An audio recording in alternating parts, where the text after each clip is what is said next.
Hola, ¿qué tal? Buenas tardes, saludos a todos y a todas. Estamos de nuevo aquí esta semana, otra vez, en uno de los eventos del GDG Lleida y que además lo hacemos en colaboración con el grupo que tenemos paralelo de Flutter Lleida. Y para presentar este asunto concretamente tengo a mi compañero co-lead en el Flutter Lleida, David, que os va a presentar el grupo y algo más. Bueno, pues hoy venimos también, como ha dicho Andreu, de parte de Flutter Lleida. Y lo que vamos a hacer es, vamos a hablar de backend, nos va a hablar Víctor del backend que podemos utilizar, server pods para el backend de Flutter. Y bueno, le damos el paso de palabra a Víctor. Bueno, yo te cojo el micrófono por el medio, pero me gusta tenerlo y darte las gracias por venir desde Logroño, muy amable. Sabemos que lo haces de paso porque te vas a Girona realmente mañana, vamos juntos. Eso es. Y gracias por parar. Y además, ostras, tenemos un regalo que te lo quiero dar ahora públicamente. ¿Te lo podemos dar? Sí, David, claro. ¿puedes abrir esta bolsa? Si es tan amable, donde pone esta bolsa negra.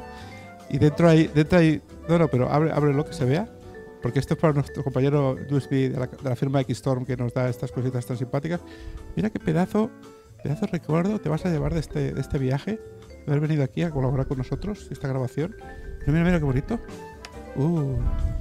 Es un cargador de inalámbrico, pero con desinfectante para teléfonos. O sea que esto te va bien para los virus en tu casa. ¿En serio? Qué serio, bueno, pues lo veo súper útil. Lo veo súper útil. Hay algo más dentro, creo. ¿No hay una cosita más? Ostras, esto es VIP porque esto no nos hemos dado a nadie todavía. Mira. Un llaverito de GDG Lleida. ¡Oh, qué chulo! Qué bonito. ¡Qué bonito! Y de estos ya tienes, pero como te siguen teniendo mucho espacio en tu portátil, para poner otro sitio. Bueno, sin más dilación, lo que hacemos es que le pasamos la palabra a Víctor, le podemos dar las gracias por haber venido y gracias también al compañero Óscar que está en la producción de vídeo. Y nada, que vaya bien y que aprendamos más cosas hoy de Mastering the Dart Backend. Gracias. Con esto, Sí, ¿no? con ese, no hace falta este. Venga. Vale. Primero de todo, me presento. Para los que no me conozcáis, soy Víctor. Soy CTO en movilidad en DCX, en Capgemini. Y abajo tenéis un código QR donde podéis ver un blog que escribo altruistamente para contar sobre curiosidades del desarrollo móvil desde un punto de vista técnico. No vais a encontrar un enlace a publicidad, no hay ningún interés en monetizarlo, sino más bien compartir mis puntos de vista y a veces mi opinión sobre lo que es en sí desarrollo móvil para Android, iOS y Flutter especialmente. Y lo primero, para poder contaros realmente y poder profundizar sobre backend, es imposible hablar de backend sin hablar de Dart como basics, que al final en este código QR vamos a acceder a lo que es propiamente la web de Dart. Aquí tenemos toda la parte más importante desde un punto de vista en el que yo, en lugar de coger cachos y montar mis propias diapositivas sobre lo que es Dart, me gusta llevaros a la documentación oficial, porque es una forma de que luego la gente sepa realmente moverse por las documentaciones, que parece que les da como alergia a veces y entonces he querido ahí capturar el código QR. Entonces me gustaría salirme brevemente de lo que es las slides para irme a un navegador de internet. ¿Puedo salirme a un navegador de internet en este ordenador? Vale, pues voy a salirme brevemente y voy a abrir Dart Basic. Perfecto.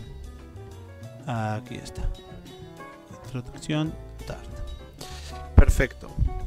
Bueno, entiendo que como los tipos de perfiles que pueden estar viendo este vídeo o estando aquí presentes conmigo pueden tener diferentes niveles de programación, algunos más y otros menos. Procuraré quedar como un término medio entre lo que podríais o no podríais saber. Contaros principalmente lo primero, una breve introducción de Dart para los que no la conozcan muy en profundidad. Pues Dart fue un lenguaje que vino inicialmente, antes de Flutter, a sustituir JavaScript, que es el lenguaje con el que se utilizan para las páginas web, para que tengan movimiento. Y la idea nació de ahí. De hecho, fue reutilizado años después para el uso de para el uso de Flutter, ¿no? Entonces, lo primero que quiero compartir con vosotros es, bueno, pues en lo que consiste un Hello World, en lo que consiste realmente esta primera aplicación.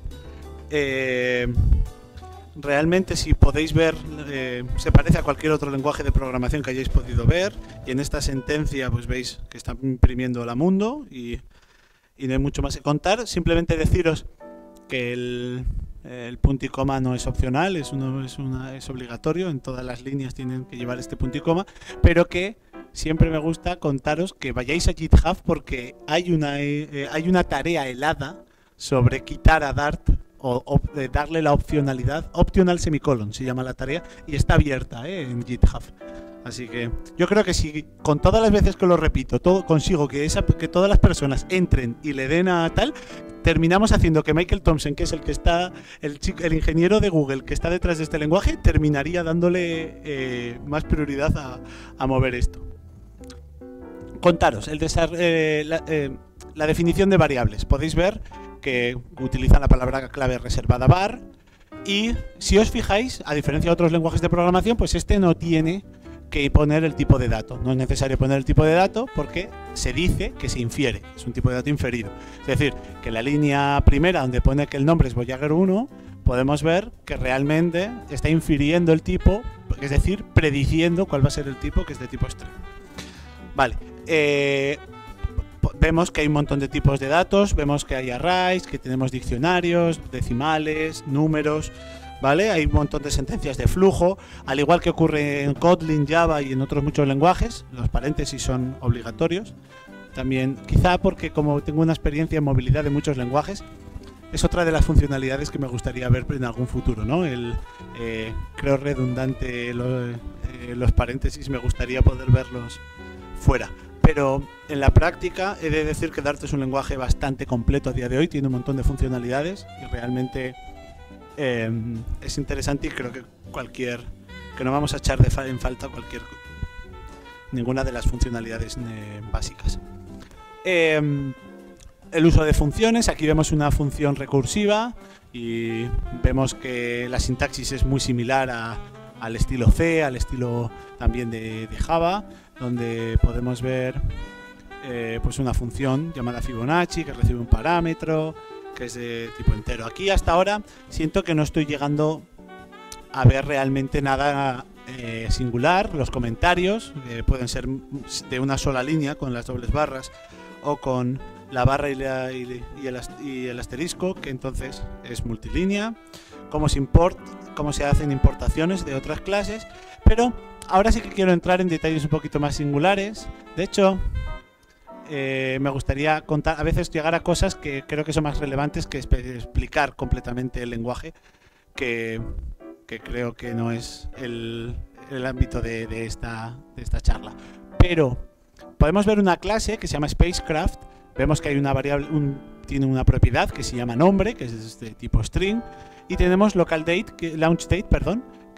que es una variable de tipo fecha, pero vemos un cierre de interrogación. Esto significa que es opcional, es decir, que hay un envoltorio que permite que nuestra variable pueda ser nula, porque aunque podamos caer en el error de pensar que name puede ser nulo, no lo es, porque Dart es un lenguaje fuertemente tipado a día de hoy, no permite esta clase de valores, de manera que solo acepta de tipo string.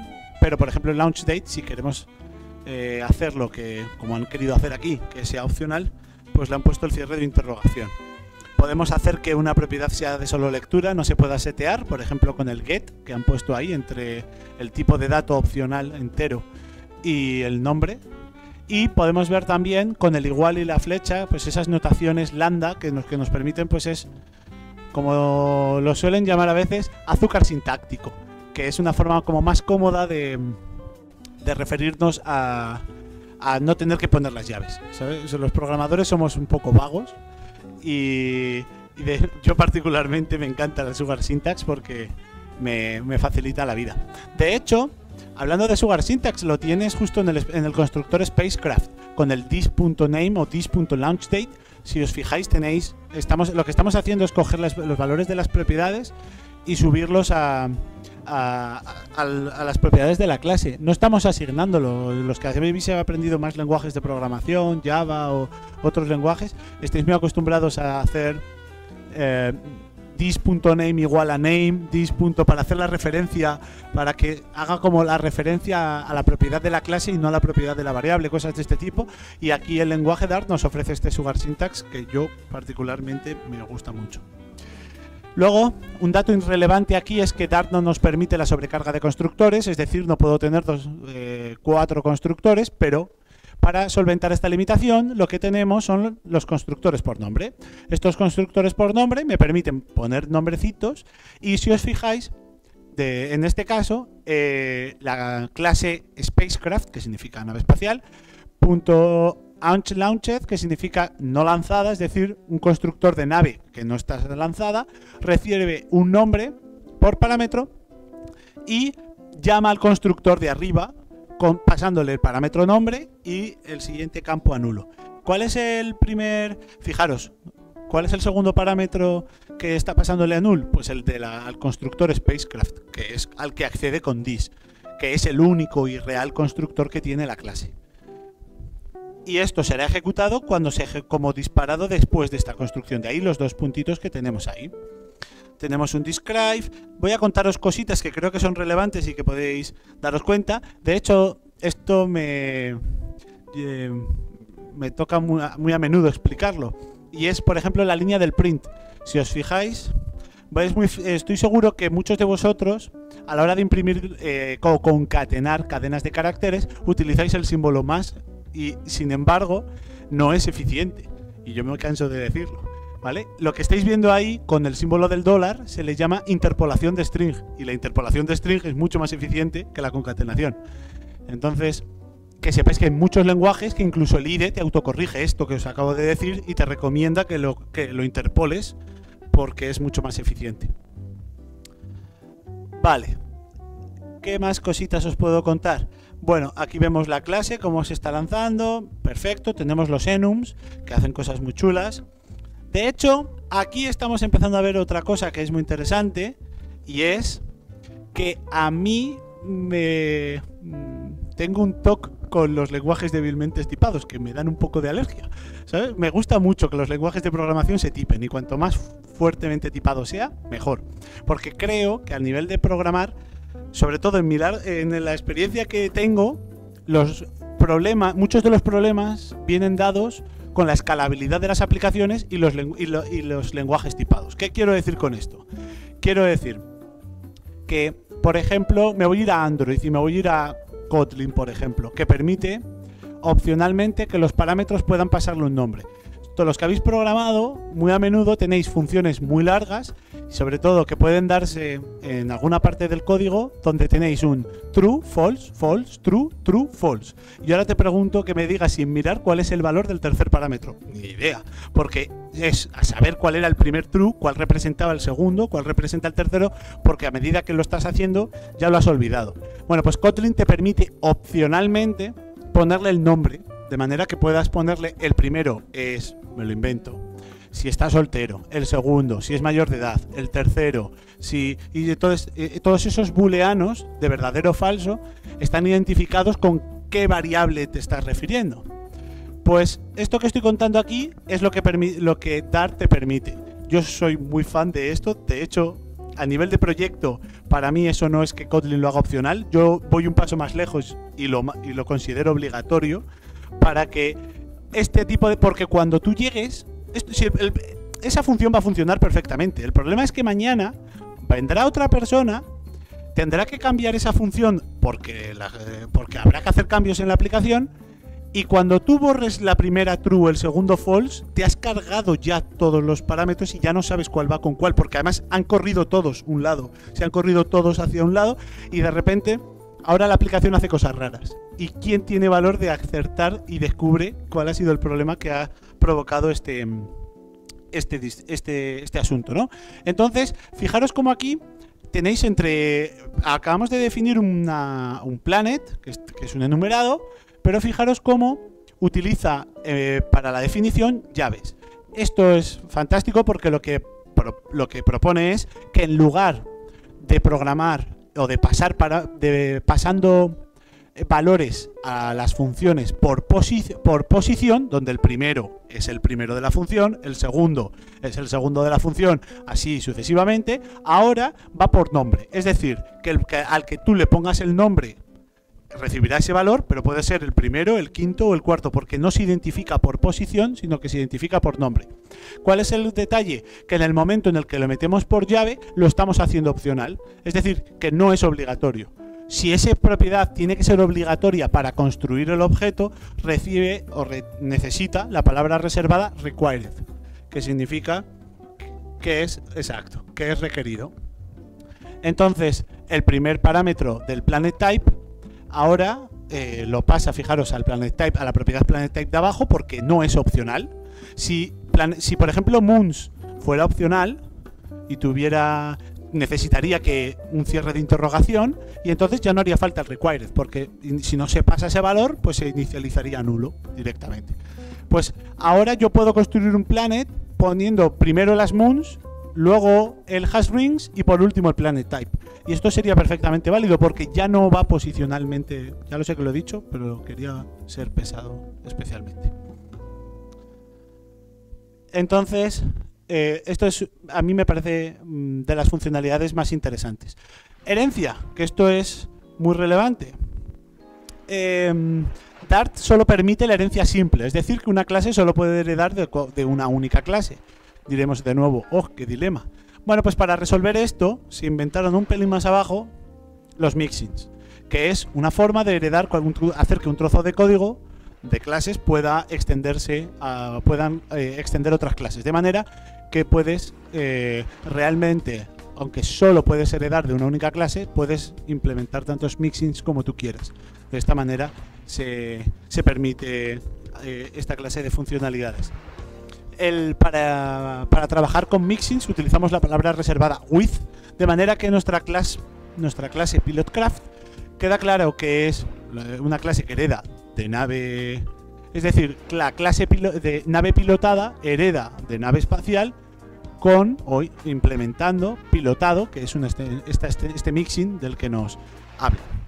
Luego habla de las interfaces y las clases abstractas, que todas las clases implícitamente definen una interfaz y aquí podemos ver un ejemplo de ello, aunque también dice que tenemos, aunque existe la palabra reservada interface y que tenemos también la palabra reservada abstract para crear clases abstractas que tienen que ser extendidas por una clase concreta.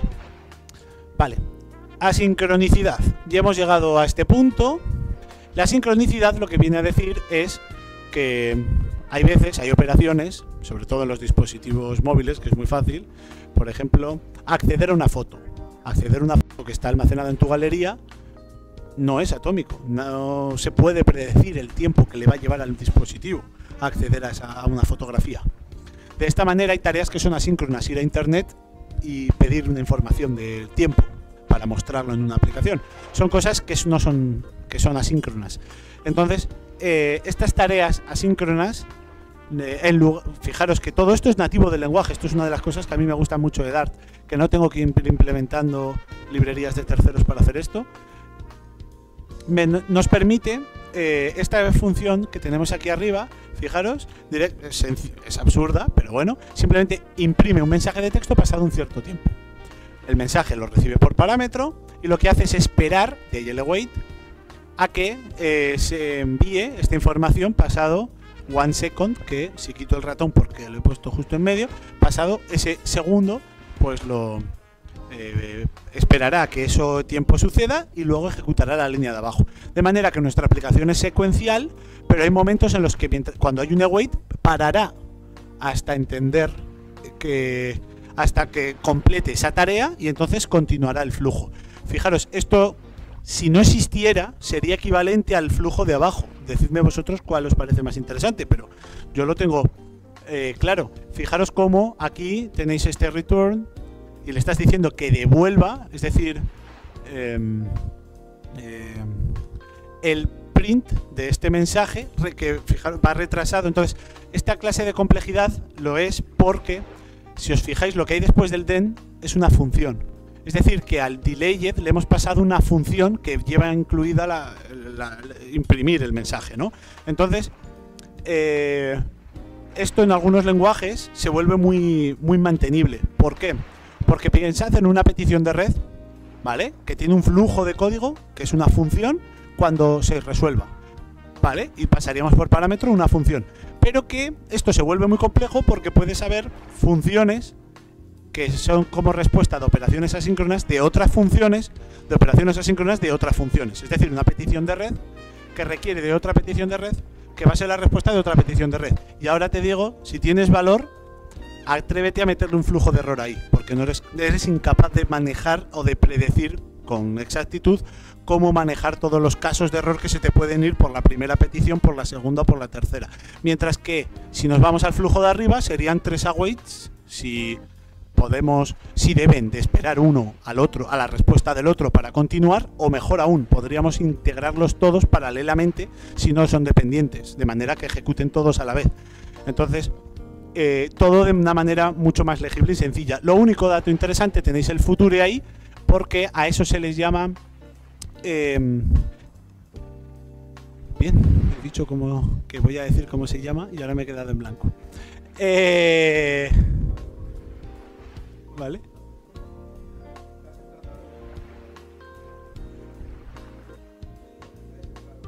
Sí, en cuanto al término del lenguaje, pero como voy a hablar de Dart, como ServerPod se hace con Dart, es como primero garantizo que la gente sabe Dart antes de, porque muchos, me ha pasado que en la mayoría de los sitios a los que voy, preguntas, ¿alguien no ha tocado Dart? Y tienes más, o sea, no te imaginas la de manos que te levantan.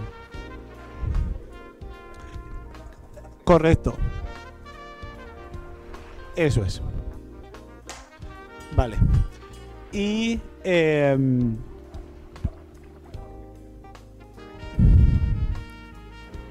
¿cómo se llama? ¿Cómo? Sí, pero los futures son...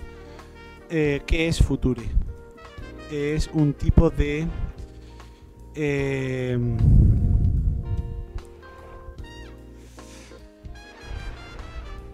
es la forma de manejar promesas.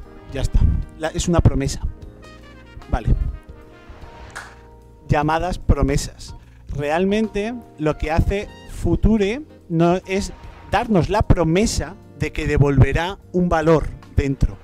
Entonces, así es como están compuestas realmente la mayoría de los lenguajes de programación asíncrona. Por un lado me dan las herramientas para envolver funciones asíncronas y notificar, oye, que sepas que esto se ejecutará de manera asíncrona. Me da la herramienta, de ahí de hecho tenemos la palabra reservada sync, me da la herramienta para decirle, esta es la línea que tiene que esperar antes de seguir para ser ejecutada, por lo tanto solo las funciones declaradas async podrán tener una wait para que esperen, y de esas funciones irán su tipo de retorno envuelto en una promesa de que cuando termine la ejecución le dará una respuesta. Sí, gracias. Vale. Vale, aquí no voy a entrar, no quiero entrar. Aquí no voy a entrar, simplemente deciros que también además permite streams, manejo de excepciones, con los try catch, try on y finally, cuando queremos que el trozo de código se ejecute este último queremos que se ejecute indistintamente de si ha fallado o no. Y con esto vuelvo y doy por terminada la parte de los basics de Dart.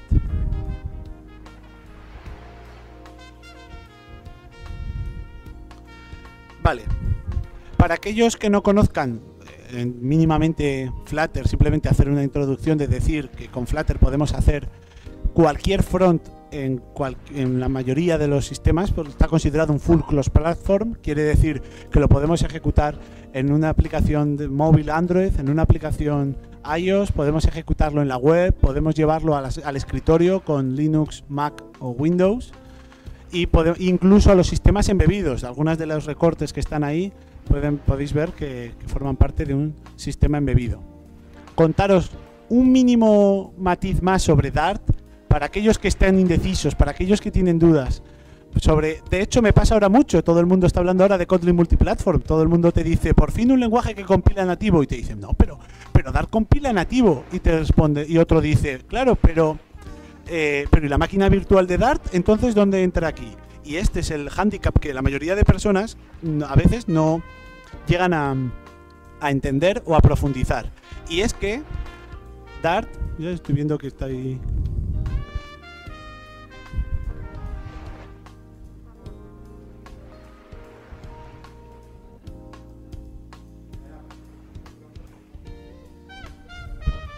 Sí, vale, tiro.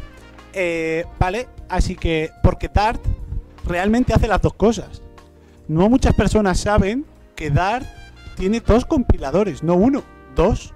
Porque los intereses del equipo de desarrollo no son los intereses del equipo que va a distribuir la aplicación. Y el usuario quiere su aplicación lo más rápida posible, igual que el product owner y que los stakeholders, cuando quieren conocer los detalles más a nivel de negocio, quieren que la aplicación sea lo más rápida posible, pero un desarrollador quiere herramientas como Hot Reload, Hot Restart, quiere hacer un cambio mínimo y guardar y verlo lo más pronto posible. Entonces, para eso, el equipo de Google desarrolló en Flutter el equipo de Dart desarrolló dos compiladores, uno que llamó JIT y otro que se llama AOT. De manera que el JIT lo que permite va a ser compilaciones muy rápidas y el AOT lo que va a permitir es compilaciones más profundas a nativo, garantizando que realmente ese código está optimizado en ejecución. Pero los tiempos se van bastante. Simplemente aquí tenéis un pequeño gráfico sobre cómo funciona la máquina virtual de Dart y podéis ver que realmente en una primera iteración en el flujo naranja, cuando tú haces un pequeño cambio, lo compila, incluso hace compilaciones parciales de trozos por trozos, y cuando se ejecuta más de una vez, entonces entra por el flujo verde y lo que hace es optimizar ese código. Aquí lo podéis ver un poquito más en detalle sobre cómo funciona. De hecho, un dato relevante sobre los isolates que aparecen en esa imagen de la máquina virtual, Dart no permite manejo de hilos, no tiene una forma concreta de manejar hilos o de crear hilos, y entonces para eso tiene los isolates, que lo que hacen es no comparten memoria ni información con el resto de la app, es como un cajón que lo podemos utilizar para ejecutar cosas de manera aislada, de ahí el nombre, y mediante paso de mensajes recibirlo. De hecho, todas nuestras aplicaciones Flutter son un isolate en sí mismas, de manera que si creamos nuevos isolates para hacer tareas muy pesadas, como yo que sé, recorrerme una imagen gigantesca bit a bit, pues deberíamos de hacerlo con un isolate y un sistema de comunicación, simplemente por dejarlo caer. Y por último, ya antes de entrar en detalle, hablaros simplemente de que el motor de renderizado que tiene Flutter por detrás, pues se llama Impeller, y que realmente lo que hace Impeller es nativamente pintar bit a bit, porque el renderizador te va a montar una pantalla nativa en cada uno, pues por ejemplo OpenGL, en Android, DirectX, cada uno en su tecnología, Metal en iOS, y lo que te va a hacer es, yo me monto una pantalla en blanco y voy pintando punto a punto en la pantalla. De esta manera es cuando realmente podemos decir que Flutter, para bien o para mal, lo hace de una forma muy diferente a cualquier otra tecnología multiplataforma. Aquí tenéis una mínima parte cogida de la web que podéis profundizar, porque básicamente aquí lo que bien quiero explicar es que Flutter está montado como el modelo OSI, que esto es un ejemplo para los de la old school, lo entenderán perfectamente. Son capas que son completamente aisladas, que no entienden nada de las otras y que solo conocen la capa superior y la capa que está por debajo, más o menos. Y lo que viene a decir aquí es que funciona parecido, ¿no? Que la capa de framework, por ejemplo, el renderizador, pues recibe un listado de widgets para que tiene que preparar para renderizar, y esos esta capa de renderización pues o lo llevará hacia animar o lo pintará o será un gesto. Es lo único, son las tres cosas que puede renderizar. Y lo mismo, ¿no? Hacia abajo, a medida que bajamos hacia abajo en el engine, ya se va componiendo más sobre lo que es la preparación para su ejecución propiamente dicho. Y después bajará por último al embedder, que es específico de cada plataforma, que lo que hará es ejecutarlo en esa capa de ejecución. Ahora sí, vengo a hablar del libro que quería hablar, ¿no? De lo que he venido a hablar. Vale, quiero hablaros de Dart, porque hemos visto mucho Flutter, hemos oído hablar mucho de pintar, pero ahora nos toca hablar de lo que es de verdad, que es usar Dart para backend. ¿Qué herramientas me propone? ¿Existe alguna alternativa fiable? Por supuesto. De hecho, yo vengo a hablaros de 3. Posiblemente haya más, pero para mí popularmente se resuelve en estas 3 que tenéis aquí. Y ahora veréis que os voy a explicar un poco las 3, aunque luego entraremos en detalle con ServerPod. Pero quiero que entendáis de dónde nace todo, porque ahora de repente veréis cómo todo tiene sentido. ¿Qué es Self? Self fue la primera implementación, bueno, y no es la primera, sino que además se mantiene y sigue dándole mucho mantenimiento porque está desarrollada por el equipo que está detrás del lenguaje de Dart. Esto permite montar un backend endpoints muy sencillos. Con Self yo lo que tengo es algo muy minimalista y simplista. Si yo necesito un endpoint muy sencillo para hacer algo muy sencillo, Self es lo que yo necesito. No me va a autogenerar nada, no me va a dar conexiones a base de datos, todo eso me lo voy a tener que inventar yo. Pero Self, si necesito una API rápida, es mi mejor opción. Minimalistamente, mi mejor opción. Permite resolver pues, problemas triviales como la sincronicidad y todo este procesamiento. Y además hace cosas como puedo devolver un string, ¿sabes? O un stream. Lo mismo te devuelvo un string con el contenido de la respuesta para el modelo, o te devuelvo un stream, que es como un flujo, y te devuelvo todo ese flujo de datos para que tú lo serialices para que tú lo deserialices en el lado de la aplicación. Yo reconozco que a título profesional Self para mí no ha sido nunca una opción, pero veréis que Dartfrog, de hecho es el tercer punto de abajo, no sería nada sin Self, porque de hecho es una capa sobre Self que está construida y utiliza por debajo subyacentemente Self. Está mantenida por el equipo de Very Good Ventures, que para los que no los conozcáis es una gran empresa enfocada, norteamericana, enfocada en Flutter, y tiene un fuerte partnerariado con Google, porque como consultora todos sus desarrollos los tienen como muy enfocados a la tecnología de Flutter. ¿Qué me permite Dartfrog? Bueno, pues Dartfrog me permite, como está muy enfocado a ser como un API Gateway, a un middleware, entonces tiene unas capacidades como para ejecutar código antes o después del procesamiento de una petición.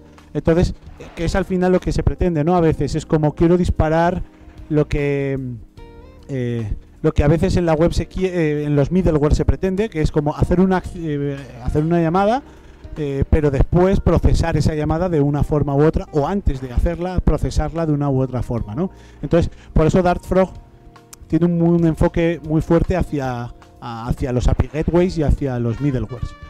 Y deciros que está construido en Self y Mason. Mason es una librería de autogeneración de código de la que ServerPod también se apoya. Al final permite generarte código de alguna forma.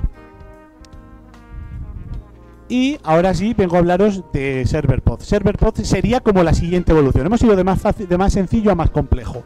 Empezamos hablando de lo que era simplemente algo simplista.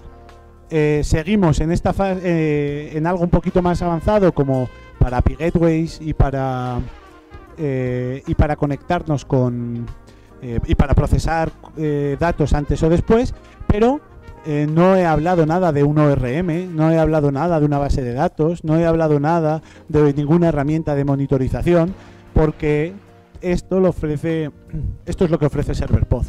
ServerPod, sobre todo, para mí me parece revolucionario por montar este conjunto de herramientas tan interesante. Una de los grandes logos que tiene y de los grandes sellos es que te autogenera un código en tu cliente y en tu lado del servidor. ¿Cómo consigue hacer eso? Vale, cuando yo creo un proyecto Flutter, lo primero es que no me crea un proyecto de backend, me crea 3 proyectos. Me crea el proyecto front, el proyecto back y el proyecto de intermedio. ¿Qué significa esto? Significa que mi aplicación móvil no se conecta directamente al backend, sino que consume el proyecto intermedio. Mi proyecto backend no consume directamente, no publica directamente a la aplicación de front, sino que de nuevo publica cambios o genera código en el proyecto intermedio. ¿Y qué ventajas me ofrece eso? Pues que sencillamente, fijaros, el código de arriba y el código de abajo, y todo esto se ha generado, es decir, hay un equipo, que puede ser el mismo que hace el front, ha hecho toda la parte del código del servidor. Hay una clase que hereda de endpoint, que eso me va a permitir poder crear endpoints a los que quiero atacar, ¿vale? En este caso el endpoint se llama example. Fijaros que ha creado un método que se llama hello, que devuelve un string y que recibe un nombre. De hecho, devuelve el nombre, es un mensaje absurdo, pero lo que me parece interesante es que yo directamente, ejecutando un comando, me voy a ir al código del cliente y refrescando mi proyecto, actualizándome mis dependencias, yo ya puedo conectar. Fijaros la línea del medio. La primera me crea mi cliente, me voy a atacar un endpoint a una URL, perfecto, que puede ser la local o puede ser la que sea. Pero fijaros la segunda línea. La segunda línea de código es que dentro de mi propio front yo ya puedo llamar al propio método, al propio endpoint, y que se llama example, de ahí client.example, y llamo al método que se ha creado con los parámetros que tienen. Es decir, hemos quitado uno de los mayores problemas que hay en la mayoría de las aplicaciones móviles, que si el null pointer exception es uno de los mayores problemas de la era, para mí el problema de las interfaces de comunicación es genera tantos problemas o más. ¿A qué me refiero con esto? A que muchas veces uno define un modelo diciendo, mira, te voy a devolver una póliza. Y la póliza va a tener un número de póliza, va a tener un nombre y va a tener una dirección a la que está asociada. Vale, pues igual esa dirección inicialmente te dijeron que nunca iba a ser nula, que siempre iba a tener valor. Pero al cabo de 4 años, de repente, alguien me da un aviso de que mi aplicación está fallando en producción, y es que alguien cambió ese valor y en el lado de la aplicación empezó a fallar. Bueno, pues todo eso se resuelve, porque ya no hay modelos, ya no tengo... Ahora mismo las apps, tal como funcionan es, yo me monto un servidor, alguien se monta una aplicación y defino, mira, te voy a mandar un JSON con esta estructura, ¿no? Lo que se llaman los Swagger. Hay que definir toda la capa de modelos, se serializa en el lado de la aplicación, cojo el JSON, hago todo el manejo de los datos, campo a propiedad, lo deserializo, lo parseo y ya hago el tratamiento que quiera, que es actualmente como funcionan la mayoría de aplicaciones. Vale, pues de esta manera, de la forma en la que yo trabajo es con serialización, y que además con código autogenerado. Es decir, que yo en el mismo momento que actualice mi proyecto, en mi proyecto cuando le dé a compilar, si eso no es nulable, me va a avisar y me va a dar un error de compilación diciendo que estoy tratando una propiedad como algo que no puedo usar. Y esto es algo que elimina un montón de los problemas que habitualmente tenemos. A que si el equipo de backend hace cambios en el modelo, como autogenera el código, en el lado de la aplicación automáticamente va a detectar cada uno de los cambios, porque va a cambiar el código que está utilizando ahí. Y puede que algo que antes compilaba, ahora ya no compile tras el último cambio. Vale. ¿Qué más cosas me permite? Porque dices, vale, Víctor, te compro toda esta parte de la autogeneración, muy chulo. Pero, ¿ya está? ¿Eso es Server Pod? Pues no, eso no solo es Server Pod. Server Pod es me ofrece toda la parte de código para la subida de ficheros, toda la parte de autenticación, tanto social medias como autenticación normal, toda la parte de los streamings de datos, programación de tareas, lo complejo que a veces es programar en un servidor que se generen ciertas tareas, pues toda esta parte de generación de tareas también me las ofrece. Me ofrece cosas para el deployment, es decir, para los despliegues. Me ofrece herramientas para trabajar con despliegues, porque ServerPod en sí mismo está basado en Docker, al menos en la versión actual. Si bien es cierto que la versión que están trabajando en una versión 2.0 que anticipo apunta a ser más minimalista, su esencia era simplificar al máximo todo esto de los despliegues, y para ello lo containerizaron, de manera que trabaja con contenedores. Y me he dejado el último para el final, que es el Health Check, que es que ServerPod, además de todo lo que os acabo de contar, ofrece una herramienta integrada para monitorización. Es decir, que no me tengo que montar Kibana, no tengo que aprender a montar nada, porque me ofrece una herramienta para que pueda ver en todo momento todas las peticiones de red que están pasando. Y si quiero hacer cambios en mis logs, pues será tan sencillo como hacer, pues eso, los cambios que considere que tengo que hacer, y los vuelvo a... y lo puedo visualizar en cualquier momento. De nuevo, para aprender esta parte de ServerPod, me gustaría llevaros a la documentación, porque yo soy muy fan de las documentaciones, justo lo contrario. En lugar de dedicarme a cargar esta clase de imágenes aquí, prefiero llevaros conmigo a que veamos juntos lo que dice la documentación y a probarlo. Vale. Ahora sí que me voy a ir al mío. De momento vamos a verlo juntos, si queréis aquí. ServerPod. Estamos. ¿Sí?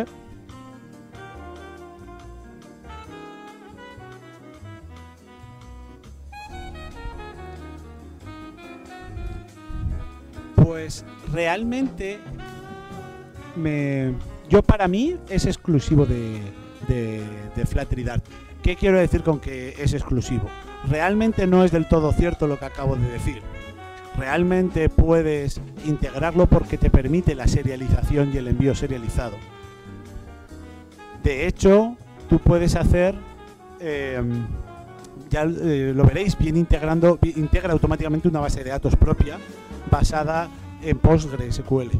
Pero realmente se permite modificar esto que os te estoy diciendo y atacar a cualquier cosa y a cualquier endpoint. Pero una de las maravillosidades es que el proyecto intermedio que te genera para que vengas con el proyecto de Flutter y lo agarres. Si no lo agarras, puedes hacerlo, claro, y te lo mando serializado, pero estaríamos perdiendo gran parte del motivo por el que y la esencia de la que tiene. Entonces, a mí me parece, de hecho ellos mismos, fíjate lo que dice aquí arriba, y lo dice bien grande, ¿sabes? Realmente está pensado para Flutter, y aunque creo que podría hacerlo andar sin usar Flutter, creo que no tendría sentido el esfuerzo. Vale, y si empezamos y vemos un poquito el Get Started, fijaros varios detalles. Lo primero, nos enseñan a instalar Flutter con un super vídeo, vale, que no vamos a poner. Tenemos la línea de comandos, te dicen que inicialmente tienes que tener instalado Flutter y Dart y debes de tener instalado Docker.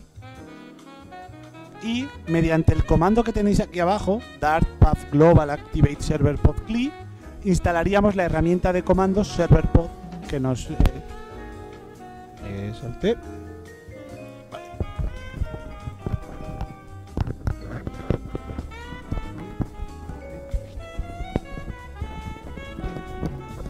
Sí, ¿no? Vale, al bolsillo que se va. Vale, y como decía, ¿más pegado? Menos, así, ¿qué tal? ¿Ahora? Dime, hola, ¿qué tal? Dime tú, ¿cómo te lo ves? ¿Así? ¿O un poco más? ¿Un poco menos? ¿Así? Vale. Entonces, fijaros cómo mediante este comando podemos utilizar podemos instalar la herramienta de comando serverpod. Y fijaros que el comando para instalarlo no es Flutter, es Dart, puff, ¿vale? Porque realmente es una herramienta para Dart. Entonces, ahora, mediante el uso de serverpod, deberíamos de poder ver que tenemos ejecutado o instalado serverpod. Y fijaros que ahora quiero enseñaros serverpod Insights. Esta es la herramienta de monitorización que os estaba hablando hace un segundo, que nos va a permitir ver, puedo ver logs, errores, warnings, puedo ver todo este tipo de cosas, puedo ver cuándo se hizo las peticiones, puedo registrar un montón de información de este tipo. Y además, fijaros que serverpod Insights además también lo podemos tener como aplicación y lo podemos instalar tanto para MacOS como para Windows. Vale. Voy a conectar ahora mi pantalla para esta última parte.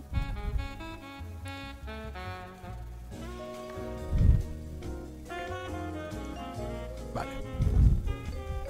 Un segundo, voy a arreglarlo. A ver si me conecta. Vale, ahí está. Perfecto. Voy a quitar esto, que no lo necesitamos, y nos vamos a abrir. Vale.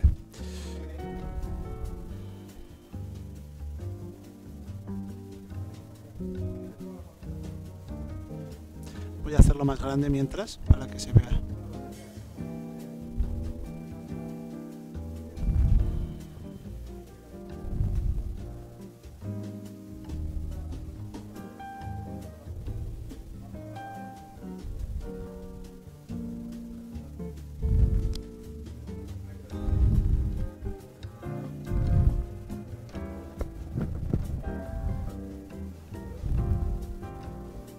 Vale, estoy poniendo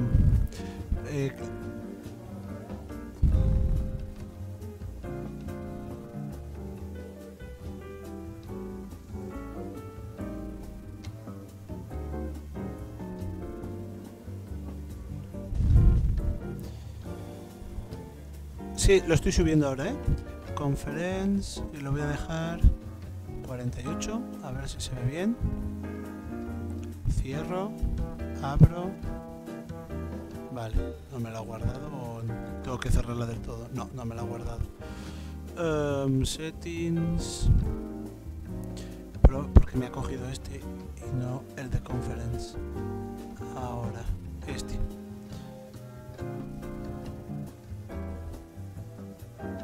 ¿Por qué no me coge?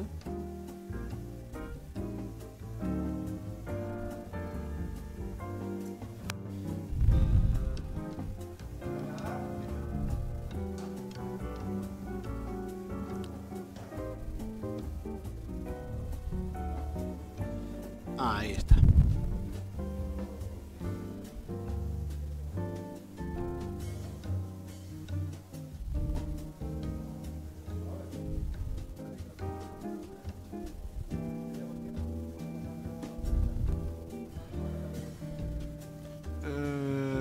Vale, lo hago un pelín más chico, sí.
Vale.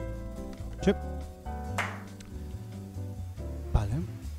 Y siguiendo con la lógica que teníamos en nuestra aplicación, podemos probar que con el comando serverpod podemos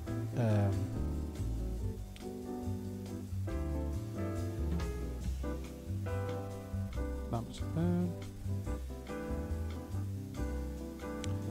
Veis que aquí tenemos el comando y que lo está detectando perfectamente. Eso es porque lo tenemos perfectamente instalado. De hecho, aquí nos listan los comandos y podemos ver, en mi caso, por ejemplo, que versión. Vale, me comí uno. ¿No? Vale. Serverpod version. Venga, ahora sí. Sin guioncitos. Coge y me dice que la versión que tengo instalada es la 1.2.6. De hecho, fijaros aquí arriba que puedo ver las versiones y next, que serían las que ahora mismo están en beta y no están disponibles. Vale, aquí nos vuelven a enseñar de Serverpod Insights. De hecho, yo aquí os enseño que tengo la aplicación instalada, pero lo primero que hago si yo la trato de abrir es que me va a decir, oye, pero ya qué proyecto me debo de monitorizar, ¿no? Entonces, pues bueno, van por ahí. Vale, aquí te dice que lo podemos descargar. Nos recomiendan siempre que instalemos siempre la versión de Insights de la misma que tenemos, es decir, que si tenemos la versión de Serverpod 8, pues que la versión de Insights fuese la 8, lo estoy inventando. Y también hay una extensión para Visual Studio Code para que te haga resaltado del highlight en los ficheros SPI, que ya veréis que los ficheros SPI se utilizan para pues para definir, sobre todo porque tiene un OCR que es capaz de conectarse y modelar bases de objetos de bases de datos. Entonces aquí tenéis todo el user SPI que sería el fichero de la base de datos, pero no adelantemos acontecimientos. ¿Cómo creo un proyecto nuevo? Vale, pues yo de momento me voy a ir a mi carpeta, me voy a ir a Developer, me voy a ir a Flutter, vale, ya estoy aquí. Y ahora puedo crear mi proyecto que se llama Serverpod Create MyPod. Y me crearía un proyecto Serverpod llamado MyPod. ¿Sí? Vale, como le he metido $1, pues me dice que para mí. Ahora, aquí me lo está creando. Dice que ya lo ha creado. Y fijaros que ahora vamos a abrir esto en un momento. Mientras. Developer, Flutter. Y fijaros, MyPod se está creando aquí. Mientras en lo que acaba os voy contando que él me está creando 3 proyectos, lo que he tratado de explicaros. Fijaros, ya me ha dicho que ya lo ha creado. Me ha creado 3 carpetas. Me ha creado la carpeta de client, ¿sí? Me ha creado la carpeta de MyPod Flutter y me ha creado otra de MyPod Serverpod. ¿Por qué? Porque una tiene el servidor, la otra tiene la aplicación de front, la que es la que va a consumir este servidor, y la otra es la de código autogenerado que os estaba hablando ahora. De hecho, aquí no lo está explicando. Nos dice que dentro nos ha creado estas 3 carpetas, que el server contiene la del servidor, que la de client, que parece que puede ser la de cliente, no es la de cliente, es la de comunicación, y la de Flutter es la que es propiamente nuestra aplicación que se va a conectar. Si nosotros abrimos brevemente, no sé, me lo invento, voy a ir a Android Studio, voy a pedirle que abra cualquiera de los 3 proyectos. Vale, voy a pedir que me abra en Developer. Vaya, he pedido que abra más de lo que puede abrir. De hecho lo voy a abrir en Android Studio, que me parece, para que veáis que es indistinto, lo abra donde lo abra. Developer, Flutter, MyPod, y ahora voy a abrir mi aplicación servidora. Vale. Fijaros, esta es mi aplicación del lado del servidor. De hecho, voy a tener una de las cosas que me gusta. Voy a abrir las 3 aquí. Ahora esta otra en una nueva ventana. Vaya. Yo quería que me la abriera aquí. Así. Para que las tuviéramos en la misma pestaña. A ver si lo hace ahora. En una nueva pestaña. Ahora. Y ahora le pido que lo abra. La de cliente en una nueva ventana. Así estarían las tres. Vale. Fijaros. ¿Sí? El tamaño de la letra. Voy a hacer zoom. En Windows. Layouts.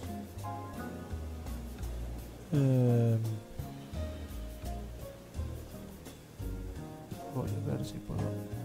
Mínimo. Así. Ahora, ¿sí? Vale, perfecto. Sí, ¿no?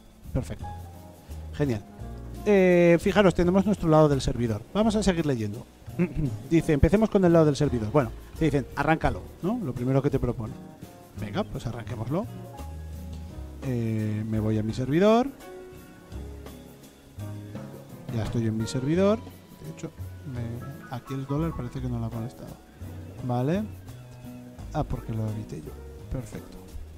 Ahora me dice que me arranque Docker. Perfecto, arranco Docker. Lo levanto. Y por último, pues así, le voy a llevar el dólar. Perfecto.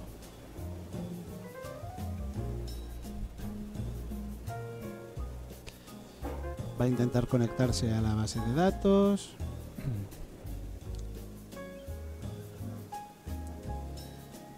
Y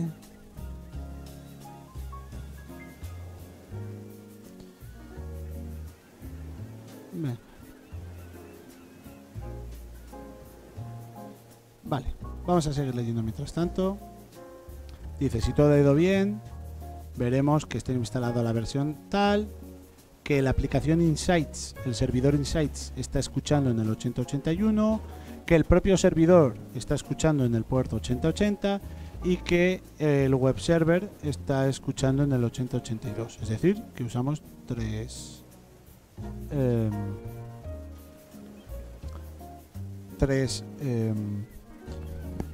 tres puertos de tres aplicaciones distintas. Vale. Aquí una de las cosas que nos dicen es que podemos arrancar la aplicación en Chrome del proyecto. A ver si quiere. Vale, porque no estoy. Sí que estoy en MyPod Server. No, porque esto tengo que arrancar. Fijaros, como estoy en el lado del servidor, no es la aplicación que quiero arrancar. La que tengo que arrancar es justo la otra que tengo ahí. Vale, entonces tendría que dar un paso hacia atrás, pedirle que accediera solo a la de MyPod Flutter. Ahí estoy. Vale, ya estaría dentro. Y ahora sí puedo pedirle que arranque la aplicación en Chrome.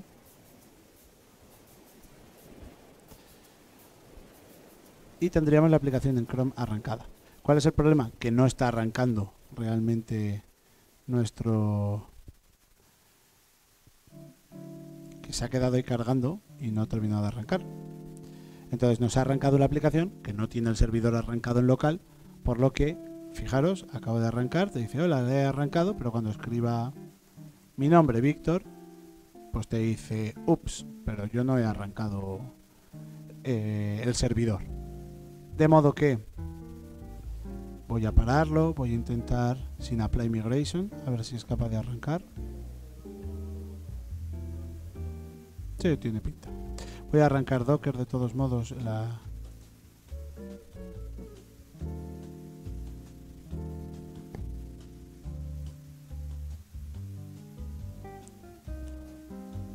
Vale. De hecho, voy a pararlo. Voy a parar también el servidor que tenemos aquí. Perfecto. Ahora no veo nada. Y ahora voy a arrancar. Vale, esto el voz está bien. Vale. vamos a creado y arrancado.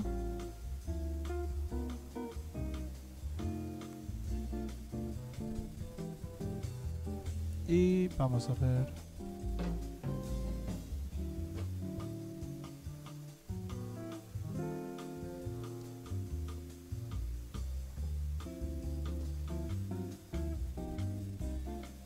Sí, al conectar en la base, a la base de datos PostgreSQL falló la autenticación.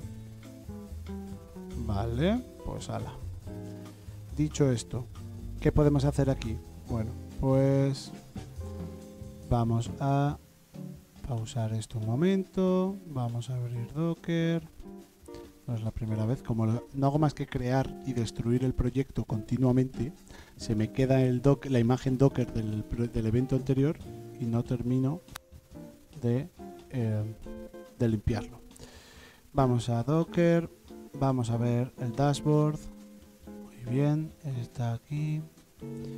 Paro el contenedor, lo borro. Perfecto, lo vamos a regenerar. Para ello me voy a volver a montar. Que vas a cogerme el dólar, que te conozco. Ahí está.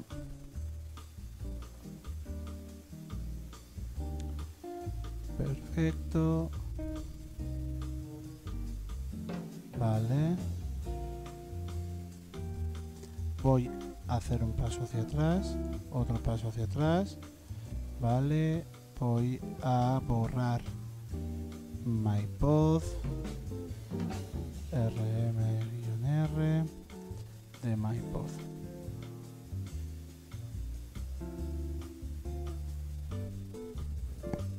Vale, ya no está. Perfecto. Ahora vuelvo otra vez a intentarlo. Arranco. Le pido que cree mypod aquí dentro. Ya estaría obteniendo las dependencias Flutter. Y por último me quedaría hacer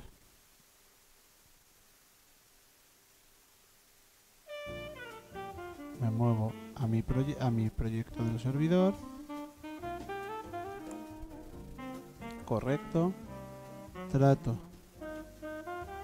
de arrancar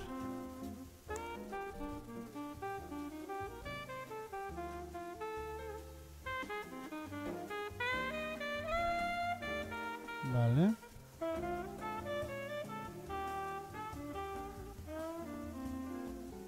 Vale, y por último trato de arrancar el proyecto de mypod server. Y muy bien.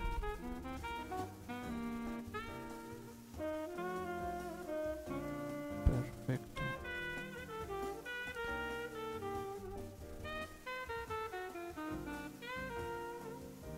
No conecto. ¿El qué? Sí, porque usa las bases de datos Postgre, pero lo curioso es que falla diciendo que la autenticación ha fallado cuando lo crea él. Tanto la conexión Postgre como la otra. Entonces empiezo a sospechar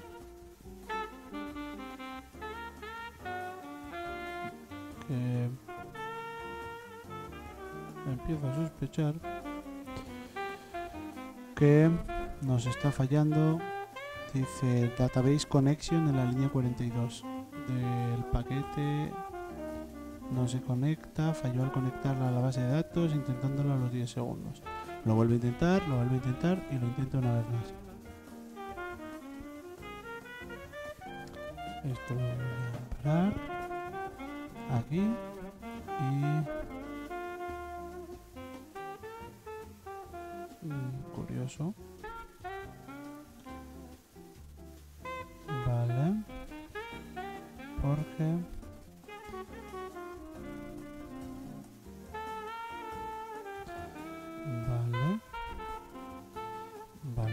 vamos a remover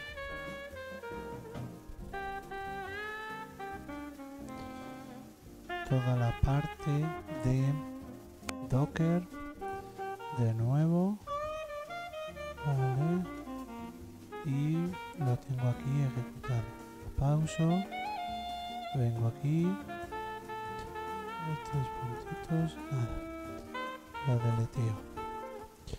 Las builds, los volúmenes, vale, voy a coger todos los volúmenes y me los voy a borrar, vale. Voy a ver si hay imágenes. Mira, las imágenes de Redis y de Postgre me las cepillo. Y los contenedores también. Esto también. Esto también. Y esto también. Porque no sé lo que le ha pasado. Así que lo reseteo desde cero. No hay nada como volverlo a hacer desde el principio. Lo paro. Entiendo que evidentemente tengo que volver a instalar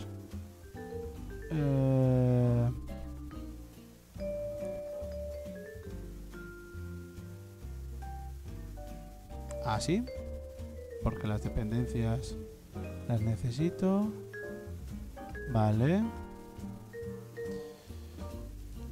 perfecto. Esto lo voy a quitar, voy a montar mi proyecto serverpod create my pod,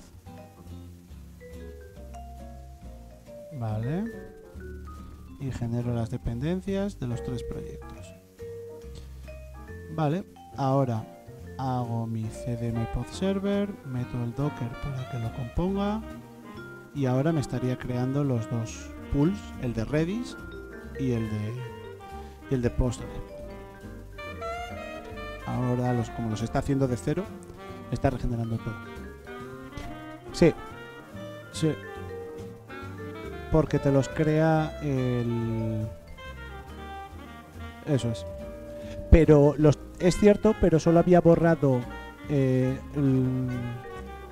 una parte de ello, eso es.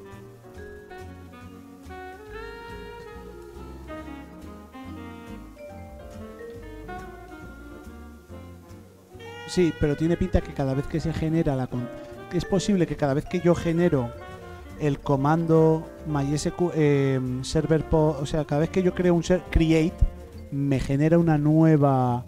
O sea, me va a generar un proyecto con una conexión a una base de datos y va a ser diferente de cada nueva vez que genero el proyecto. Entonces, como lo estoy borrando...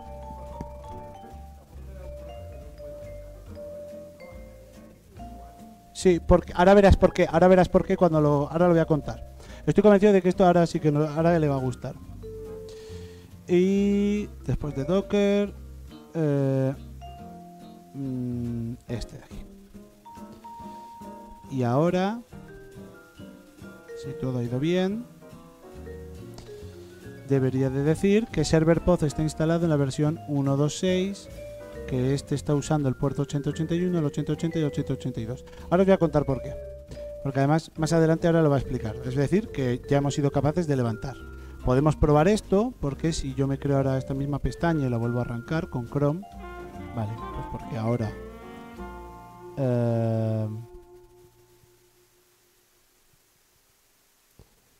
Vale, y me voy otra vez a cd mypod flutter y ahora lo vuelvo a arrancar porque lo he borrado. Ahora arrancará y ahora sí veremos que nuestro proyecto funciona. Es más, si yo lanzo la herramienta de monitorización que se llama serverpod, ahora debería de funcionar. Es decir, yo puedo añadir este nuevo proyecto, me voy a mi carpeta developer, me voy a mi carpeta flutter, me voy a mypod. Y fijaros, ahora dice, oye, aquí he encontrado un servidor. Perfecto. Vale. Dice que el servidor no lo ha encontrado. Bueno, ahora lo vamos a ver, ¿eh? Fijaros. Ahora yo introduzco mi nombre. Se lo envío al servidor. Y el servidor acaba de procesar. Mirad aquí. No hay autenticación. Y acaba de procesar la petición. Vale. Entonces significa que ahora serverpod insights todavía no me lo ha procesado, lo vuelvo a recargar para que me coja el proyecto porque dice que no es capaz de conectarse. Entonces le voy a decir que es está el serverpod todavía conectado, sí, Además, está conectando...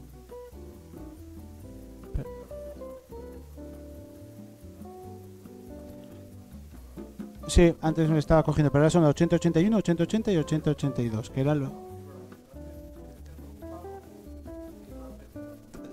Sí, la gestión aquí es singular. Vale, entonces ahora vamos a hacer una breve overview de esto. Fijaros, dice, mira, tenéis config, porque es como voy a hablaros de las partes más importantes. Y si nos vamos aquí al config, tenemos un fichero YML, ahora lo hago más grande, para que lo veáis.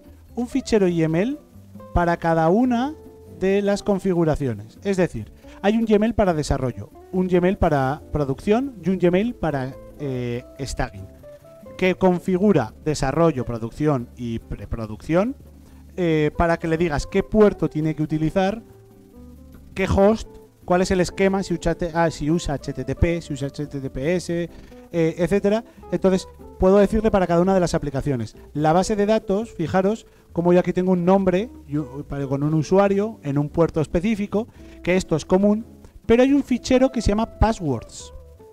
Y estas passwords, que es lo que yo creo que me ha ocurrido antes, es que tengo una password para la base de datos que no es común, sino que se autogenera cada vez que genero el proyecto. De modo que si no he borrado los volúmenes, pues como si me pongo a cantar, que no hago nada.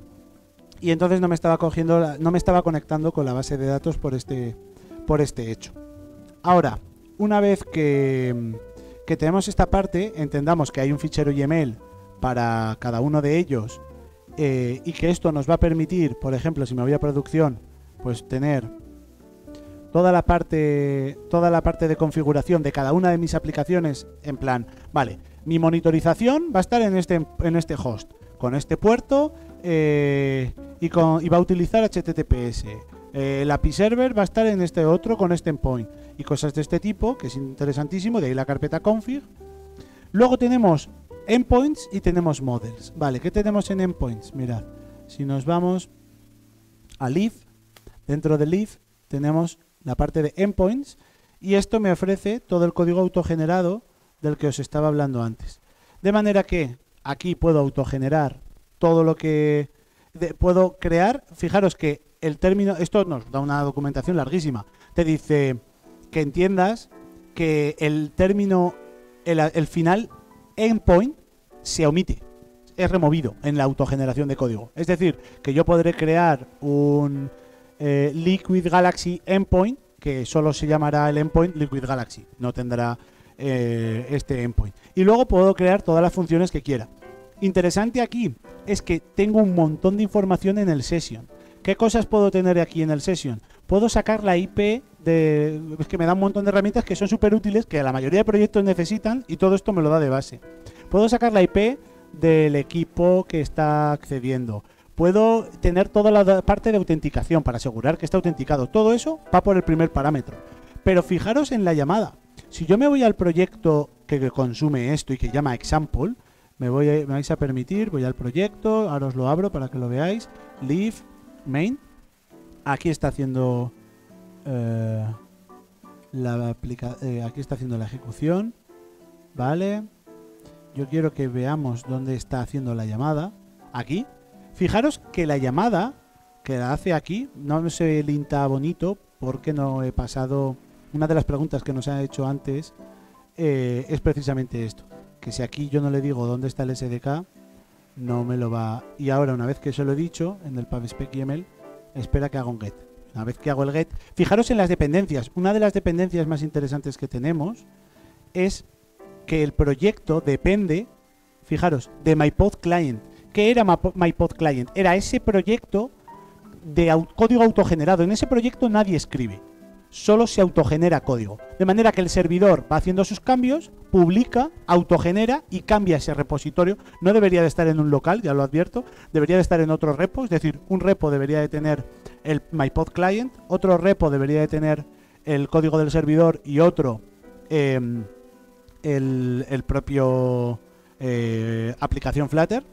Y entonces, automáticamente digo, el equipo de desarrollo del servidor me genera el código, la gente el propio proyecto client va a cambiar, por lo tanto la gente del servidor escribe en el proyecto client pero con código autogenerado, y el MyPod Flutter, que es el proyecto de aplicación, consume esto con esta así en esta dependencia. En este caso lo está cogiendo local, pero podríamos darle una URL para que lo coja en una URL, por ejemplo, de GitHub. ¿Y qué hace automáticamente esto? Que era lo que os quería enseñar. Fijaros, aquí está accediendo a la función example. Esta función le llama al método hello, y el método hello no tiene más que un único parámetro, de manera que es el parámetro del name. De esta manera la sesión es omitida. Es la propia librería quien te mete todos los datos de sesión y tú no tienes que manejarlos. Y esto me parece muy interesante. Y por último también tienes toda la parte de modelos para definir toda la parte de endpoints. Esto hablo en la parte del servidor, nos queda en la parte de modelos. Aquí tenemos, por ejemplo, el example que tiene, pues, fijaros, un name y un data. Pero esto es para la base de datos, es porque estamos realmente creando una base de datos que almacena esta información.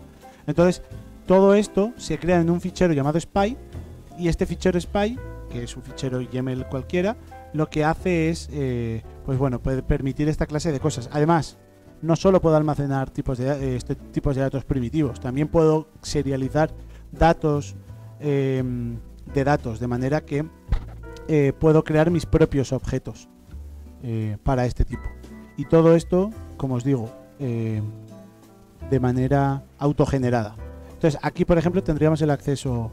Entonces, aquí, por ejemplo, podemos ver cómo se autogenera código. Te dice, mira, si tú invocas a server-pod generate, automáticamente generarías el código.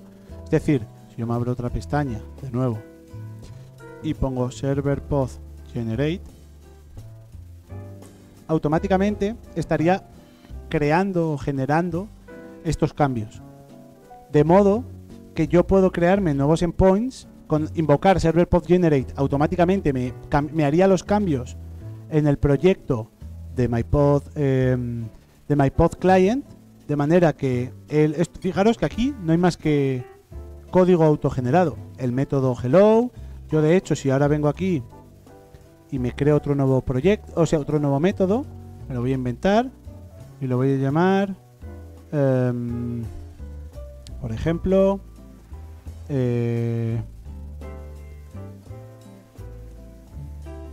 pues say hi, que es una copia del primero. Entonces, yo he añadido estas piezas de código, puedo pedir que me autogenere de nuevo el código. Entonces, mis ficheros de nuevo se autogenerarían y en el client me autogeneraría toda la parte que necesito. ¿Cuál es la parte aquí interesante? Fijaros que además esto tiene su propio código. Todo esto nos ha creado una clase example. Nos ha creado con todos los métodos de cada una de las funciones que hemos escrito. Tenemos tanto el example como el protocolo. Tenemos acceso a toda esta información. De hecho, todo este código entero te dice que es automáticamente generado. No debes de meter en este proyecto ni una línea de código. Y en nuestra aplicación podríamos invocar de nuevo ahora a este nuevo método del mismo endpoint de manera sencilla. De hecho, además, fijaros que aquí tenemos nuestra propia clase, que toda esta parte es automáticamente generada, de ahí el nombre de la carpeta generated, y aquí tenemos el future call para invocar una llamada más tarde, porque queremos que algo se ejecute pasado un cierto tiempo.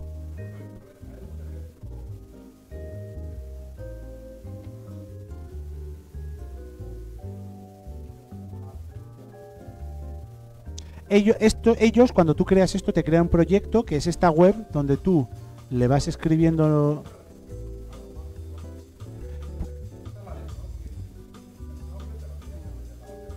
Eso es.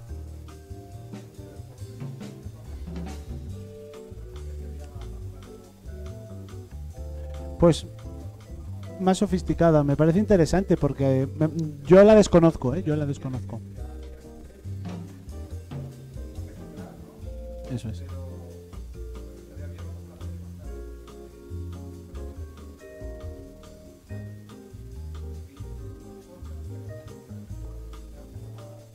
Interesante. Sí, me parece interesante.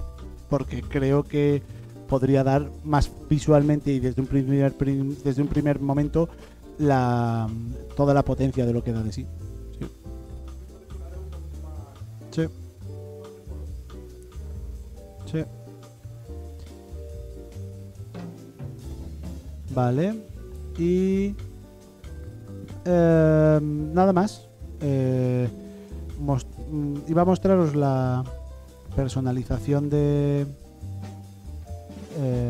Server Path Insights, pero quiere que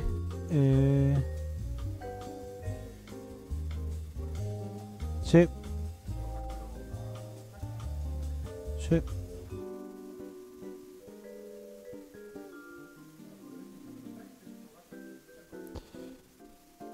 Sí. Ya.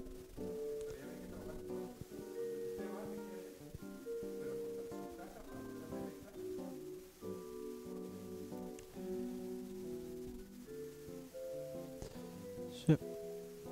Pero es así. Y como no, ni me acuerdo de mis credenciales ahora mismo.